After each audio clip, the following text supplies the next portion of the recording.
Karen James of the New York Times calls it a blatant attempt to cross over from rap to mainstream comedy that virtually leaves the group's music behind. TV Guide calls it a curious comedy that is simultaneously an embarrassment and throwback to the days of Three Stooges style slapstick.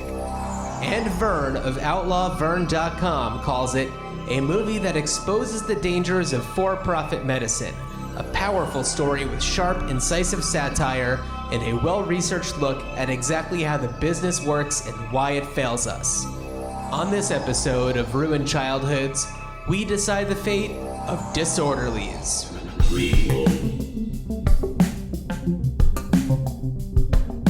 Sequel. Reboot. Which one will it be? The Ruined Childhoods Podcast. Hey everyone, it's another episode of Ruined Childhoods. I'm Dan Wiener, and with me... Hey, I'm John Richardson, Dan's brother. It's all happening. It's all happening. Right now. Right now. This is, it's the Disorderlies episode. Yeah, so we kind of, I'm not going to say dropped the ball because nobody was asking for this, but we decided a little too late to dedicate the month of April to some of our favorite film fools. Our April Fools. That we are celebrating. And it felt right to start with Disorderlies. The quintessential fat boys experience. I think that's safe to say. I really enjoyed researching and following up with the Fat Boys after all this time and exploring some of their, I guess, press tour video clips on YouTube. Okay, I'm guessing a lot of beatboxing. There was certainly some beatboxing. There was this one afternoon talk show. It must have been a regional thing. I'd never heard of the guy. And it was very awkward. But okay, I'm going to come back to that because for anybody who doesn't know, the Fat Boys were this musical group. There were these three young guys who were all pretty large, yes, some larger than others. And they were some of the, I guess, pioneers of a lot of, I guess, in rap culture, especially the human beatbox, Buff. I have his, Damon. Was that Damon Wembley?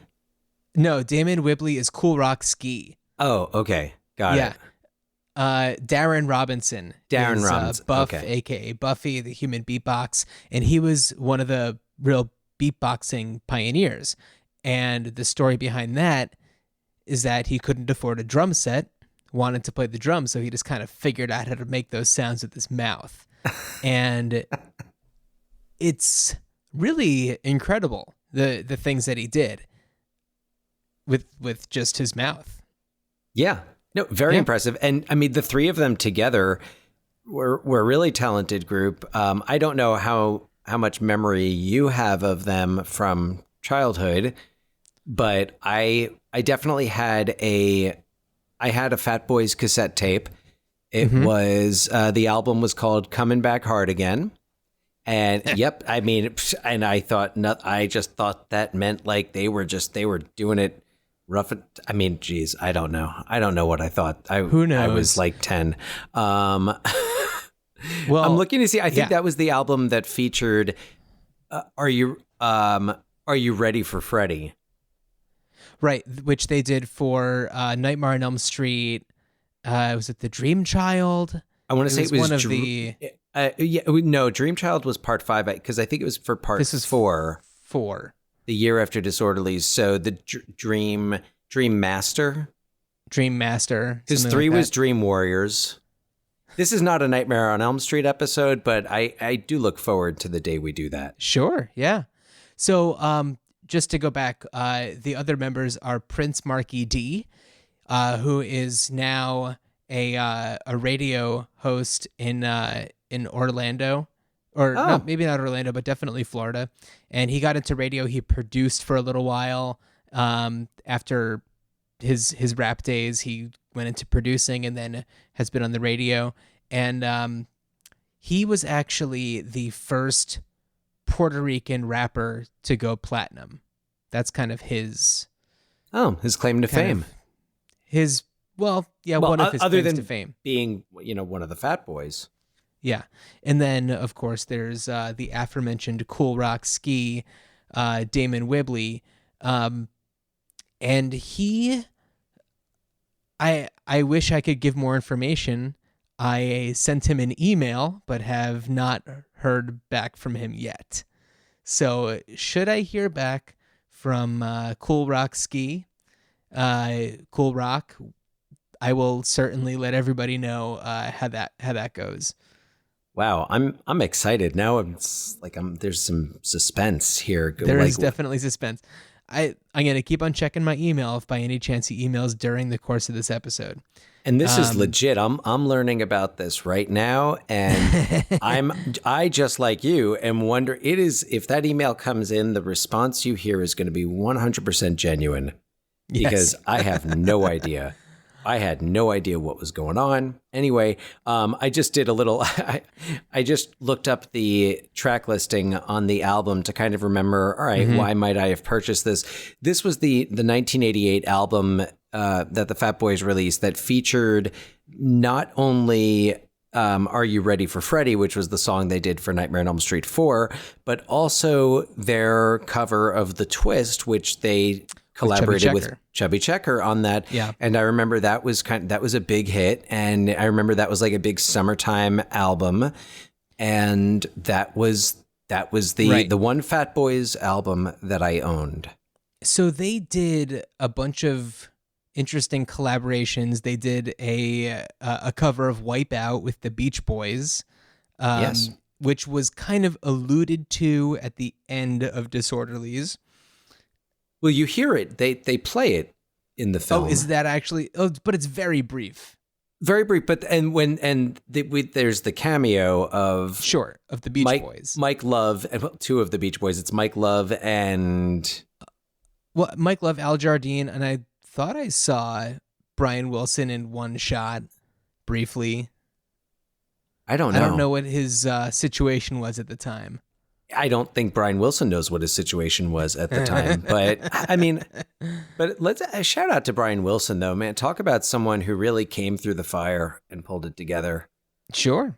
John, because I don't know when else we're going to have an opportunity to talk about Brian Wilson, but John and I actually had we saw him up close.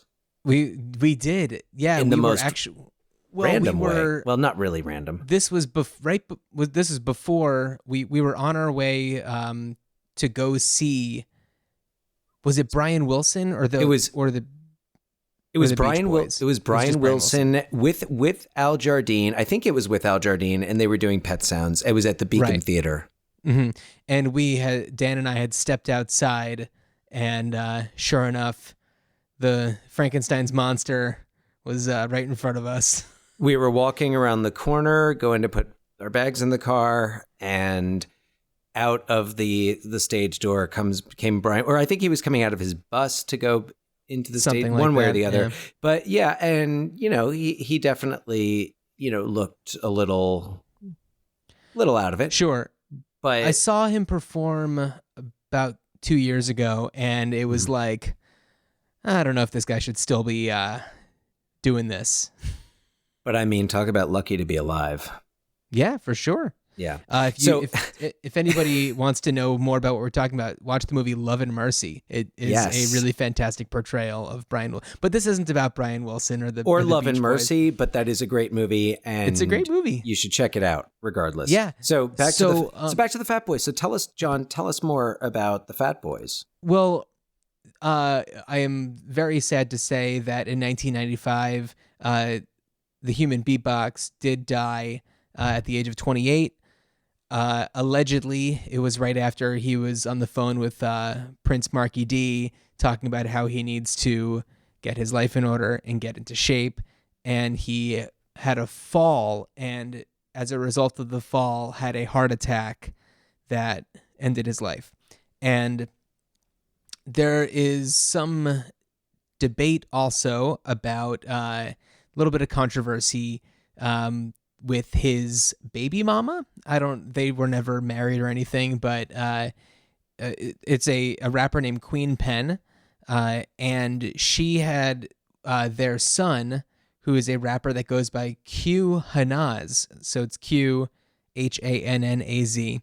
And people were saying that she was only 15 years old. And it turns out that she did have a baby when she was 15, but that was not this child. She was 17 when she had this child, and he was 20. So it's like not great, but not as bad. It could be a lot worse, I guess. Yeah. I guess what they knew, because the baby came out beatboxing, and they were like, "Yep, that's his kid." Yeah, we don't need to do any paternity tests here. The junior beatbox. Anyway, that is sad. The Fat Boys met because they lived, and this at first it was Prince Marky D and Cool Rock Ski. They lived on the same block in Brooklyn, so they would get together on like the street corner and rap. And then when Darren Robinson, the human beatbox, moved into town or moved onto the block, he got involved with them. And then what happened was there was a rap competition at Radio City Music Hall, and out of the like 100, groups that entered, they got first place, and the prize was a recording contract. And it seems like a no-brainer about why they would call themselves the Fat Boys, but the story is that they were in a hotel. I want to say it was like Switzerland or something like that, and because they were performing, and they got caught kind of raiding the hotel kitchen and eating a bunch of food, and they racked up like a $700 bill, and the manager of the hotel came down and started like yelling at them and just said like, "You fat boys," and they kind of wore it as a badge of honor and said like, "Yeah, that's us, we're the Fat Boys."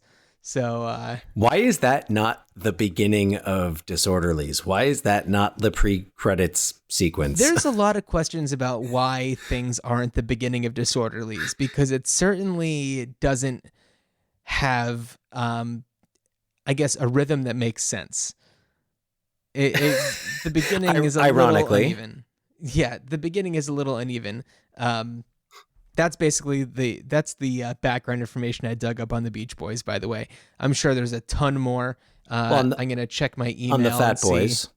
Yeah. Oh, what did I just say? You said on the Beach Boys. On the Beach Boys. The Fat Boys. We've got beatboxing, Beach Boys, Fat Boys. We've got it all.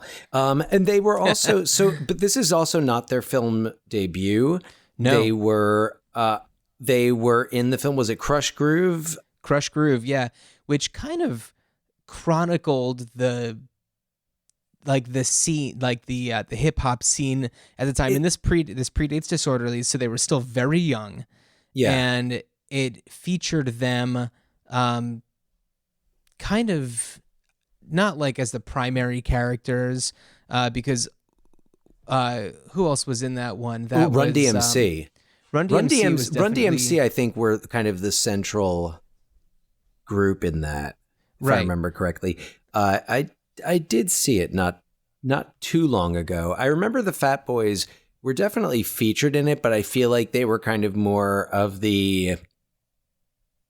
like featured, maybe like a little like light, because it's kind of I don't want to say like heavy movie or really dramatic movie, but it's not a slapstick comedy. It's not Disorderlies. Right. But then again, few films are. In fact, only one. But like Curtis Blow was also a big one in it, and oh yeah, I think that like Houdini was probably also in it. They all kind of ran together at that time. Sheila E. Lee. was for sure. And they were also in a movie called Knights of the City. Okay. That one I don't know. It was, I think that they had just like a small role and a song on the soundtrack.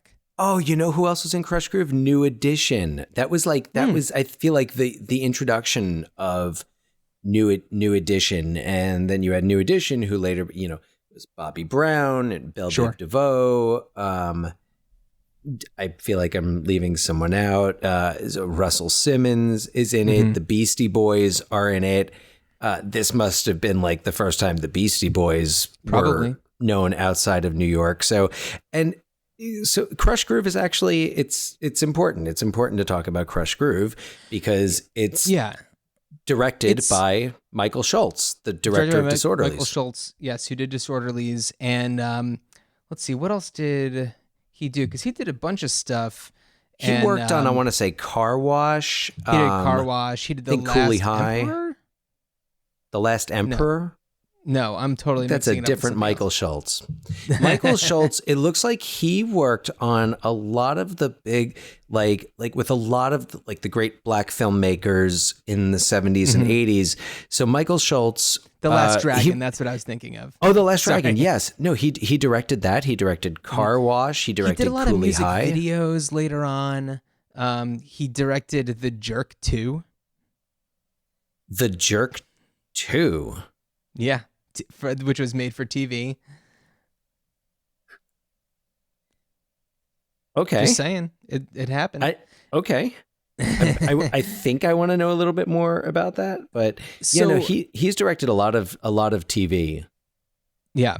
So I'd be so curious to know the genesis of Disorderlies and how it came to be that they said, here are these guys. And I know that the Fat Boys were incorporating comedic elements into their performances from like pretty early on. Yeah. But clearly they were like, oh, these guys are funny, so we need to make a comedy starring them, and it should be in the style of the Three Stooges. Like, where did that come from? I just would love to know. Was it intended for them at the beginning? Like, what happened here?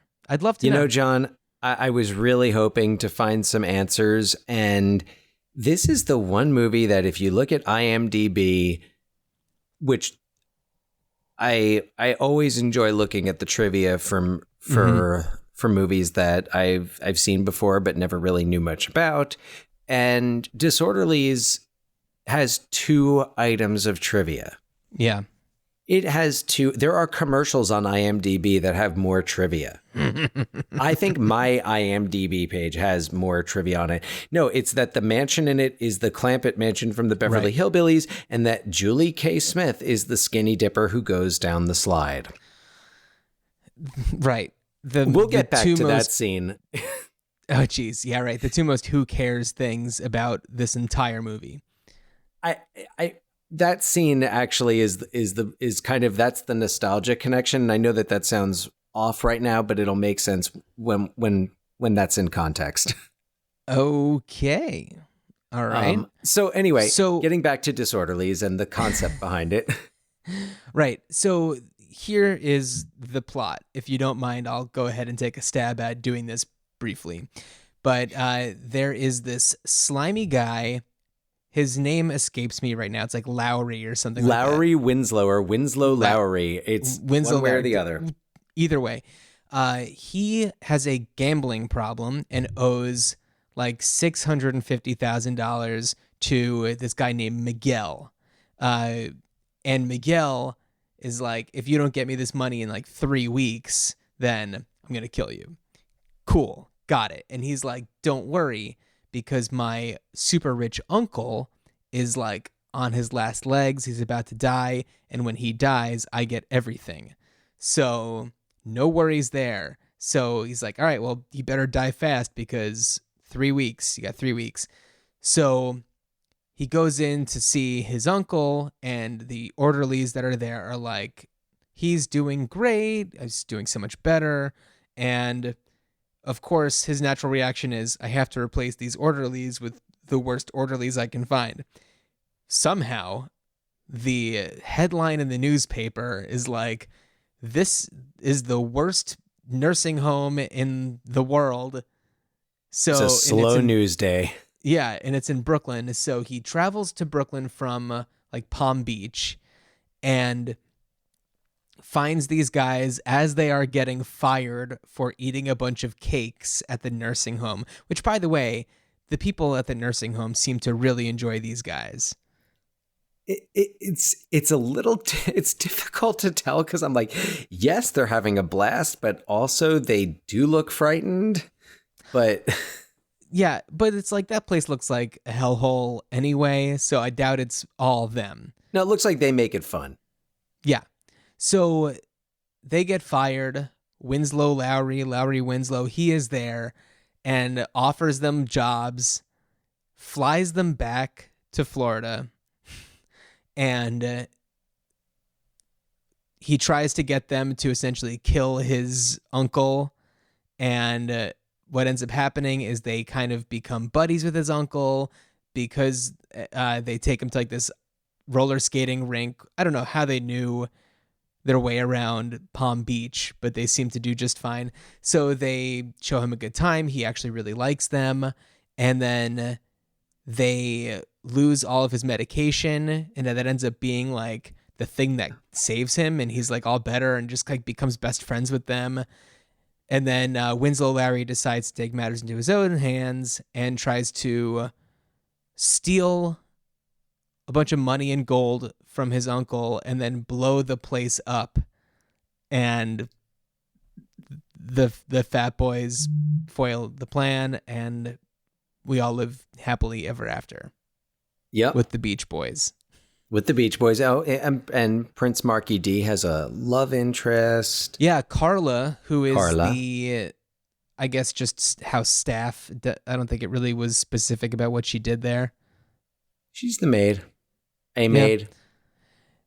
Yeah. I don't know. It was, I don't know. Okay. Is this movie a good movie? Not technically, but like it's fun to watch. And it's like ridiculous. It has its moments. There were those moments where I watched what was happening and thought, okay, there's a car chase. The car chase where they using their Brooklyn street skills, they're good kids, but they grew up in Brooklyn, so therefore they know how to take a wire coat hanger, which the dry cleaning is in the back of the police car. They take the wire hangers and they drive the car backwards using the hangers. It's a pretty clever take on the comedic car chase. So I like, that was something I thought was like, that was pretty clever. And that was, then they nicely set up what happens later with the dry cleaning. So yeah, it's just fun. And it should be also noted that Winslow Larry was played by Anthony Geary, who was in one of our other like quintessential childhood movies, UHF. He played Philo in UHF. And it's so crazy because the characters are so different from one another. I always forget he's unrecognizable in UHF. Completely unrecognizable. And he's and perhaps some of our older listeners would know, or younger listeners, I don't know, who have seen old episodes of General Hospital. Anthony Geary played Luke it was a big pop culture phenomenon, the wedding of Luke and Laura on General Hospital. So Anthony Geary is the Luke of Luke and Laura. Look it up, kids. Google it. By the way, I am mistaken. The name Miguel is not the loan shark guy. Miguel is I guess Lowry's like right hand guy who works for the uncle. Never really explains what his official role is. He's kind of Lowry's cabana boy. Pretty much. He reminded me a lot of Agador Spartacus from the Birdcage. Yes. But you would recognize him from he's like the father in Ugly Betty. He's Jefe in Three Amigos. Oh yeah, it's Tony Plana. Plana. He is. Yeah, I mean, he's one of those faces that as soon as you see him, you recognize him. Sure. He's in so much. The loan shark guy is Luis Montana, played by Marco Rodriguez. Any relation to Tony Montana? Not to my knowledge. I mean, it's Florida, I don't know. Sure. So, and Uncle Albert, the rich uncle, is played by Ralph Bellamy, who a lot of people would know from His Girl Friday. This is kind of his later in life resurgence. He also shows up in Pretty Woman. He is in Trading Places. Mm-hmm. It's one of the Dukes. Is he Randolph? I think he's Randolph. He is Randolph. That is correct. So, Don Amici is Mortimer. And I want to say this was his last movie. I think there was another one that you said Pretty Woman was after this. Right. So I guess it would have to be that. Yeah, Pretty Woman was 1990. So yeah, he was in a few movies. Actually, Coming to America. Yeah. Oh yeah. Yeah. He has a cameo in that. Yeah. Well, he's in it. It's a great cameo. Cameo.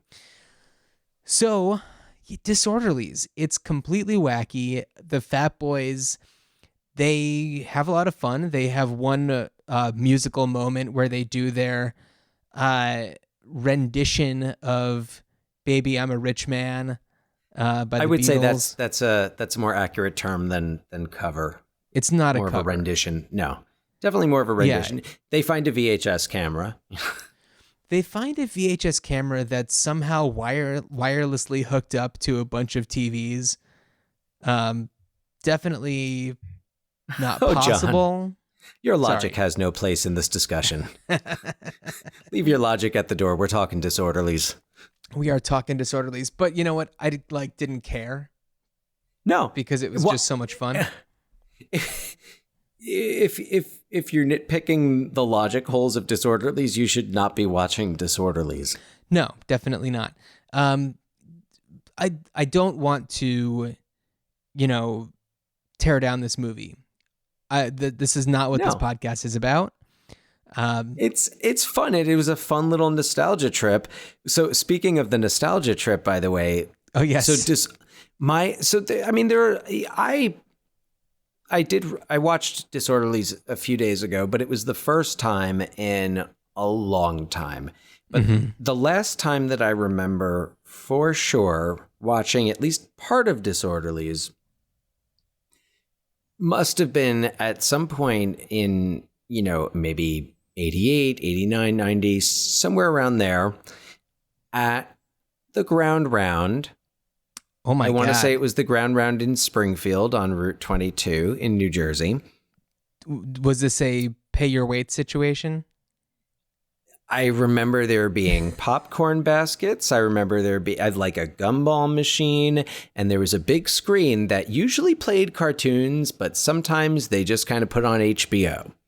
And weird. We were there with Grandma and Grandpa. Uh-huh. And I don't think I was ever there without them. This is the one kind of very specific, clear memory I have of that, and a time I went to the Ground Round in high school with friends after we saw The Crow. That's another story for another time, and it does not involve Disorderlies whatsoever. But I remember we were sitting at the table, and there was HBO playing on the screen, and there was the skinny dipping scene, which the movie is rated PG, and Warner Brothers must have had something going on with the Motion Picture Association of America back then, because they got away with dropping an F-bomb in Beetlejuice. You've got PG, you've got nudity, and it's not kind of blurry. I can almost make it out. You clearly see boob and butt, and it's a PG rated movie. But I remember that scene being on in the Ground Round. I think it was the one part of the movie Grandpa paid any attention to. And I just remember thinking like, oh, this is weird, but kind of cool. And that was, Oh my God. it was like, oh, we're sitting in this lovely family restaurant and there are nude skinny dippers on the screen. So That's so glorious. wild. Yeah, but pretty clear memory. I'm 99% sure it actually happened. Yeah. That is something. That is something. I can't Yeah. believe that is a real thing. So John, I guess the question is here: should anything Disorderlies, as not just like a Three Stooges tribute, but Disorderlies, the plot, the whatever? Is there anything? What are you gonna do? Well, with Disorderlies, there's a few thoughts that I had. So me too. The bones of the plot, I feel like don't have to be bad. There's like, if you just do it right, that idea could be good. Why they didn't set it like in the Hamptons, I don't know, because then the travel to Brooklyn would have made a lot more sense rather than going from Florida. But look, if you want the worst orderlies in the country, you go to the worst nursing home in the country. And if it's on the front page of the paper, it's got to be pretty bad. Yeah, right. Well, yeah, and there's your also, logic. Sure. All right, fine. Whatever. I'll back down on that one. But the idea of like having orderlies mess up with your like rich uncle's healthcare, sure, fine. Yes. As long as it's like established that this is going to be a not realistic, zany farce. But also to do a movie like to honor this piece of hip hop history, I feel like is its own separate thing to kind of highlight the Fat Boys and their place in history. I think is also a really fun thing to consider. So if I were to do anything with it at all, and to be honest, I don't think anything should be done with it. But if anything, I would say a remake or reboot, and I would have it be a Lonely Island movie. All right, John. So yeah, look, I knew you wrote that down. You knew I wrote that down. So, but I have some other ideas as well. But please. By the way, I knew you wrote that down, not because I actually knew, but because I knew. I had some other ideas too. Save you the trouble, Mom. I had some other people that I would probably put in there, but none of them felt as right as like doing like a Lonely Island thing, and I feel like they would be so good at honoring the Fat Boys. And the musical, have that music, like the musical element, the comedy element. Mm-hmm. I think was it Pop Star, Never Stop Stopping. Yeah, it was really underrated comedy. And in the role of Winslow Lowry, I would put. I had two ideas. One of them, and I've mentioned him before on this podcast before, Michael Sheen. And I especially think Michael Sheen would be great. Have you seen? I think this was like 2 years ago on Valentine's Day on Netflix. They released this weird movie. It was like Michael Bolton's Big Sexy Valentine's Day. I never watched it, but I remember it. Dan, you have to watch it. You have to watch it. It's so funny. There's this one scene especially that Michael Sheen is in, where he plays a choreographer that will blow your mind. And he's kind of just like this skeezy choreographer, like Chainsmoker. And oh my God, is it brilliant. So it's like, I kind of love him working with them. My other thought would be Simon Pegg.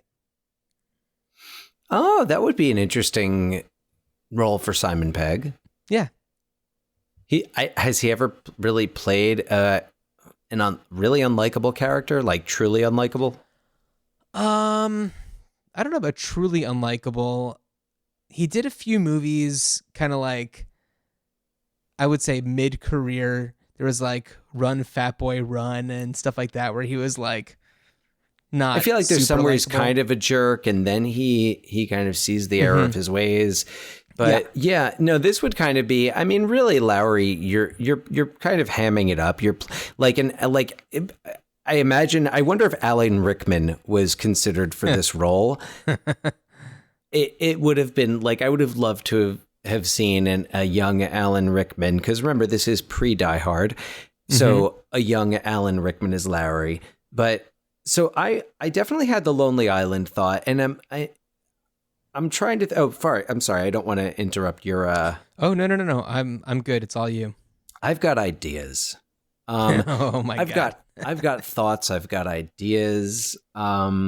So I think, first of all, I think one way to go is doing the Lonely Island. I was thinking in the Lowry role, but because you're keeping the plot elements, but you're really not keeping. You don't have to keep a lot the same about the characters. You have to keep the roles the same.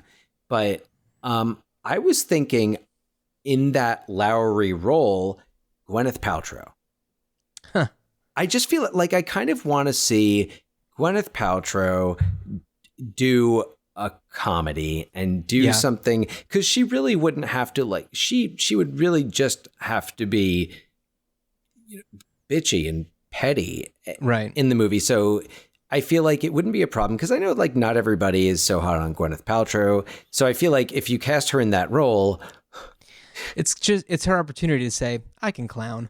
yeah. And I was and likewise, though he's got a much better sense of humor, Ian McKellen in the Uncle Albert role. the Uncle Albert, the Albert Dennison role. But I was also thinking, there's just this great, in the past 10, 15 years, women in comedy have come such a long way and have been given so much more voice and opportunity to, to be the stars, to be the creative team. So I'd be interested to see a female centric Disorderlies. I think Mindy Kaling, who, if we you always listen, bring her up. but really, if you think about it, she's, in that right age range, and I'm picturing it more as maybe they don't work in the worst nursing home in America. Maybe they run a small nursing home, and maybe it's just really chaotic and it's hard to deal with, and there's just one day it's like the worst day, and there's just all sorts of chaos, and the three women are scrambling so much. Someone, of course, catches this, it should be one of the people in the home with their phone, live streaming it. Yeah. Like you're doing a Facebook live video of the chaos going on, and then Lowry, or your Lowry character, seeing it later on YouTube or whatever, he reposts it on whatever it is, whatever social media he would use.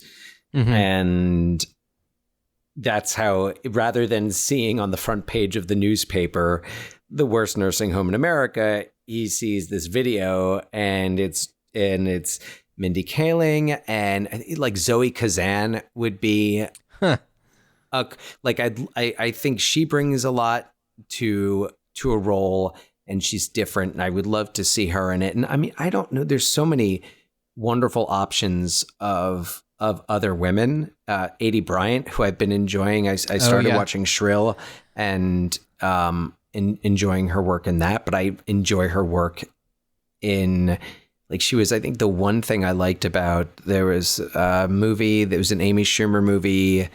Oh, Trainwreck. No. Trainwreck is awesome. I Feel Pretty.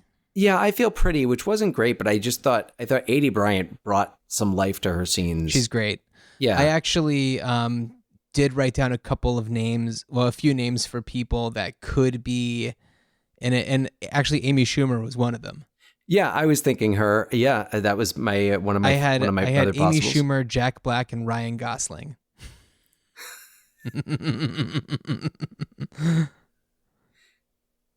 Totally approve of the Ryan Gosling casting. I would love to see Ryan Gosling do a screwball comedy. Yeah, and I feel like he would.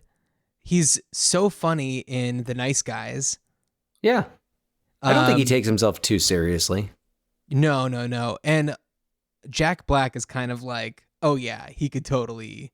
And it's, yeah, I mean, it's not because he's a larger guy too. It's just because he's really good at physical comedy. Same thing in terms of Adie Bryant as well. That is like I just think the chemistry of the three, because that's really what you have to think of. That was what the Fat Boys brought to it was chemistry, proven chemistry. Yeah. So you need to have actors that can play really well off each other. Emily Blunt, why not Emily Blunt? She can do pretty much anything at this point. Yeah, sure, yeah. And but just give them an opportunity to screw up, and then you could have if you have your Lowry character as a man, then it could be Stanley Tucci. It could be Michael Sheen. I like the Michael Sheen idea. So, Sheen, Tucci, whichever way you go. I really do like the Michael Sheen idea. And Michael Sheen, just to sing his praises a bit more, I feel like he often plays likable characters, but can do obnoxious really well. Oh, totally. And point of reference, Midnight in Paris. Right. Oh, yeah. His character is so obnoxious and unlikable that as soon as you said Michael Sheen as Lowry, oh man, he could totally pull that off. He's just a really good actor who knows how to have a good time. That's all. Right. And then as if you're kind of switching up genders, you throw, I mean, if Betty White has it in her, you could throw her in there as whatever, Aunt Albert. Yeah. Alberta, Auntie Alberta. Yeah. You could. I had a list. There are a lot of. I mean, there are a lot of great. The one question I have for you, Dan, is like, do you really think anything should happen with this movie? No. Do I think that? No. I mean, if it was up to me, studios would be producing all original material. Right. No, I don't. I mean, sometimes it does work out. I don't think, no, with Disorderlies specifically, no, I don't think there's a need, but I think you're always going to have your new, your comedy teams, whether it's your actors that just work well together and end up working together a lot, your Owen Wilson, Vince Vaughn, right. About 15 years ago.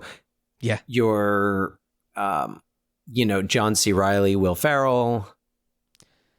For better or for worse, I don't know. I haven't seen their latest Holmes and Watson. I am thinking of Step Brothers. Yeah, purely a little bit Talladega Nights, mostly Step Brothers.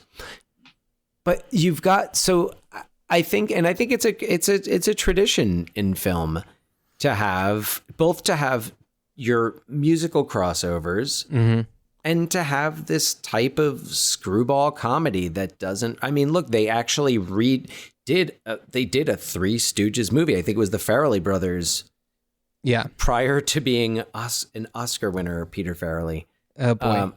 Right. Will Sasso, Sean Hayes. I forget who was. Chris Diamantopoulos, I think was Mo. Okay. I think so. Right. So I did see it. I did not see it. I didn't see it either. And I do respect how they attempted to do the Three Stooges thing without blatantly calling it out. I mean, it was mostly just like honoring slapstick. And having never seen the Fat Boys perform live, I couldn't tell you if like they did this type of stuff on stage together, but I can't imagine they did. I know that they. Oh, I'm talking about just like slapping each other and. Oh, yeah. No. Eye pokes, things right. Like that. Yeah, no, they actually, and I think though, even though they don't call it out, they do. There's the sound effects that go along with, and clear slapping sound effects. Very clear Three Stooges sound effects, and very clear like Three Stooges approaches to the physicality and the humor. And the plot, it's really like, I couldn't tell you. I know I've seen some Three Stooges shorts back in the day. I couldn't tell you what their plots were, but I'm guessing this was a pretty standard plot in those days to, you have your rich old person who's, you wouldn't expect to get along at all with these idiots. Yes. And you have the someone scheming for the rich person's money, and then you've got, and then they end up, there's a respect at the end between the, this old person who you would never think, oh, like they're going to end up to be friends. I mean, unless of course the formula. Right. But yeah, it's a pretty. It's one of those kind of archetypes for stories that you'll always have, and even if you're not going to do Disorderlies, which if you're looking for one of those plots, why not? No, sure. And you know what? It's fine for what it is. There are enjoyable moments. We're talking about it today. That's all I have to say about it. This is the most that at least I've ever talked about it in one span of time. Yeah, so there have been a few other podcasts that have touched upon Disorderlies. I tried listening to them, but they pretty much are just making fun of it. And I didn't appreciate it, and I kind of not our thing. Switched it off right away. Some people, that's their thing. Us, not so much. Yeah, it didn't sit well with me, so I chose to just move on. I was hoping to get maybe some more information about the movies, but no. Yeah, we really, like, Disorderlies trivia is pretty hard to come by. So if you know anything, if anyone out there has any knowledge of... Cool Rock, hit me back. Let me know. No, I'm telling him. Oh. I thought you were saying Cool Rock hit me back as in the past tense. Okay. No. There's a comma in there. Okay. Yes, please write me back as soon as you can. So before we wrap things up, I want to just talk about a couple of bits of news in the, I guess, reboot, remake, sequel, prequel world. There is the news of Mark Hamill voicing Chucky in the Child's Play reboot. That's pretty cool. Yes, good call. He's done a lot of voice work. I know he did the Batman series. He was Joker. Oh, yeah. So he does it real good. He knows what he's doing. And then there's did you see the movie Bad Moms? Yes, I also saw its sequel, A Very Bad Mom's Christmas. Right. There's going to be another one called Bad Moms Moms about their mothers. Who were introduced in Bad Mom's Christmas. Oh, were they? I wasn't sure. Yes. I hadn't seen that one. Okay, so you know who they are. I'm pretty sure. I'll have to ask my lovely wife, Alicia, who watched both movies with me, because I'm pretty sure when we watched Bad Mom's Christmas that one of us suggested that was going to be the next step. Oh, yeah.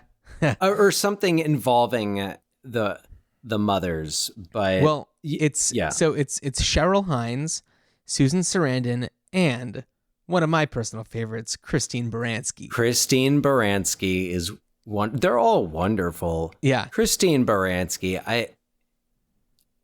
man, I don't know if we'll ever talk about Bowfinger on Ruined Childhoods. Yeah, I don't know. But man, Christine Baranski, it's a great movie. It's a wonderful movie with Steve Martin, Eddie Murphy.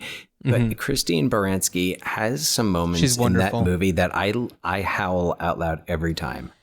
And also fantastic in the aforementioned Birdcage. The Birdcage, absolutely. Yeah. I mean, wonderful on The Good Wife. She's just a wonderful actress all around. She's fantastic. As are Susan Sarandon and Cheryl Hines. So we got an email a few weeks ago that I completely missed. So I want to read that. It is from my other podcast co-host, Louise. You can hear us. You can hear us on I Have a Great Idea, but I'll Never Do It. Leave It to Beaver, on which we talk about... Louise It to Beaver. Louise It to Beaver, yeah. On which we talk about Leave It to Beaver. And the brand new... it's a very quick, like 1 or 2 minute long podcast called Got It. Got It. It's a lot of fun. If you only have 2 minutes to listen to something, check out Got It. You will hopefully enjoy it. I vouch for all of these, but I have to say, I especially vouch for Got It, not just because of like the length, but it's fun. It's a game that you play together. There's no winner. You both win. The idea and just is following it, just listening to it is the idea is that each person says a random word, and then you when you come up with the word that you think connects the two, you say got it, and when both of you have said got it, you count down from 3, and hopefully you will say the same word. If not, you continue until you get that same word. It's a lot of fun. We've had some that are coming out soon that it's insane how quickly we get it. Like, well, the first one I listened to, you got it so quickly, and I had no idea what had happened. I listened to it like 3 times before I understood what was going on. Well, Louise and I have known each other for a very long time. We kind of know how we both think.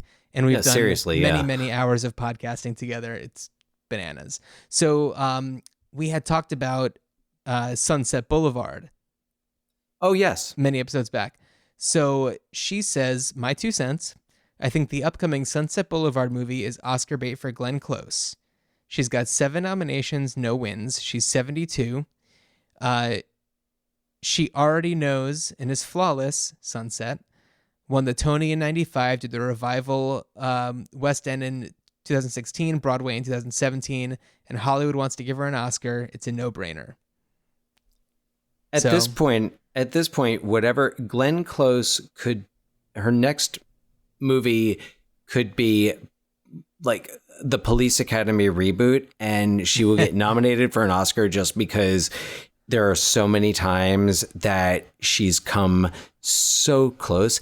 Dangerous Liaisons, I don't know. I do know how she didn't win for that because she was up against Jodie Foster for The Accused. But Glenn Close is superb. So what you're saying is if she was in a Disorderlies reboot as Aunt Alberta or even Uncle Albert, we know she's done Albert movies. Albert Nobbs. Uncle Albert Nobbs. She could just be Uncle Albert Nobbs. Yeah. So we also got an email from our buddy French Fry Phil. Hey, Phil. So the subject line is Masters of the Universe. And he says, one mid-'80s afternoon, I came home from school and all of my He-Man toys were in the trash. Phil, I'm so sorry to hear this. My mom said they started making noises on their own during the day, probably the battery-operated Snake Mountain, and she chalked it up to being a possible demon in the toys. French Fry Phil, I am loving this email so much. So I wasn't allowed to watch He-Man, and I have never seen Masters of the Universe movie. French Fry Phil, what are you doing? Despite having very little nostalgic ties, this was still an entertaining episode. I definitely want to watch Power of Grayskull and Canon Films documentaries now, so much more than the actual film. Phil, you got to watch the movie. It's not long.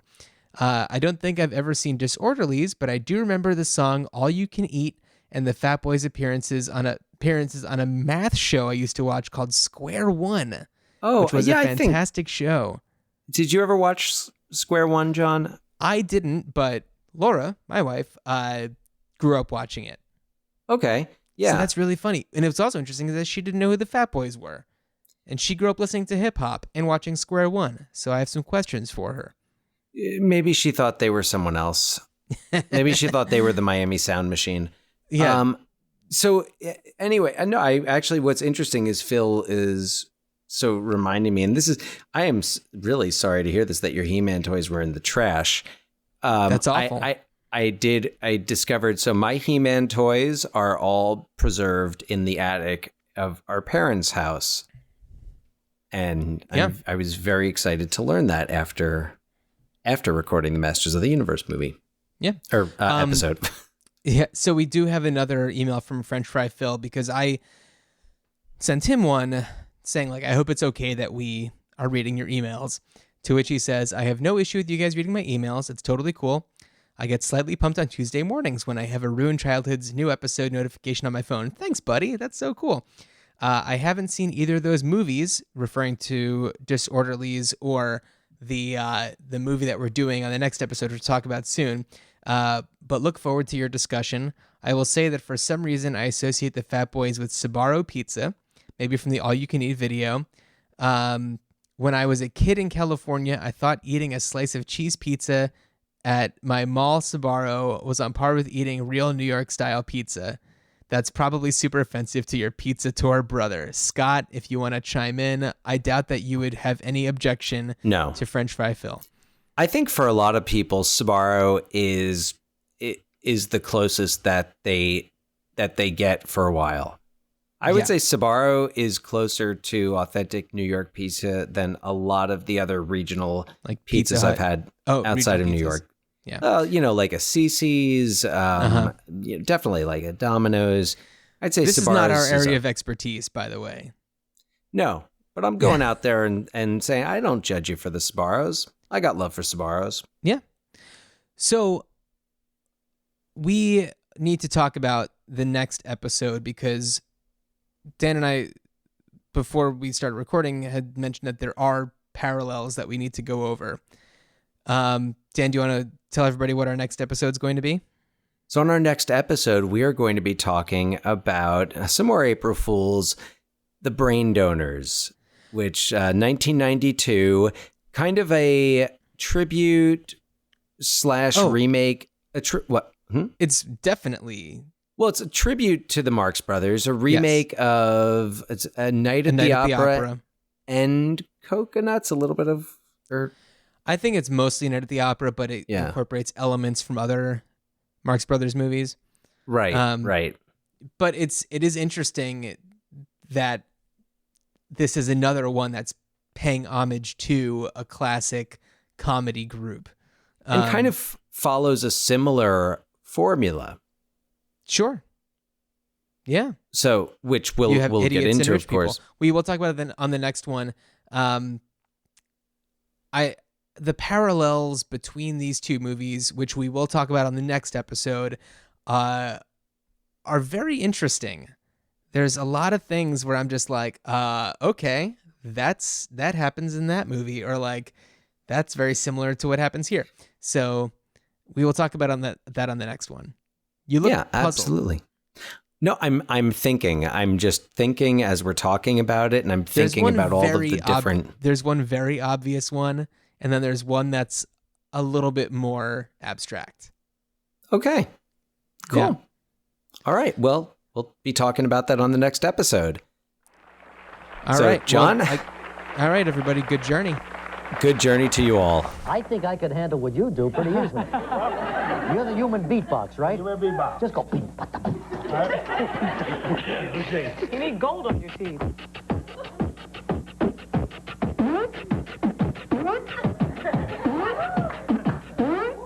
Your turn, Reed. Can you do it with your goiter? And all these years, like an idiot, I loved Perry Como. And I got the human beatbox next to me right here. I know, but he's on a pulsating thing. I'm not sure he can do that.